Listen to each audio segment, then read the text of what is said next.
In this part, we are going to learn about how to split, how to cut, how to redo, undo, and remove blank spaces from a video. So we have already imported a clip. Here is the clip, and suppose I want to start the video from this part. So what I will need to do, just click on this split option. You can see this is split option, or in the keyboard you will just need to click on the S.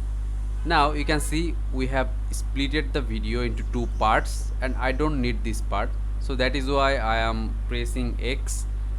And you can also see that we have some extra spaces. We don't need that also. Just click on the right click on the part, and you will get the option for remove.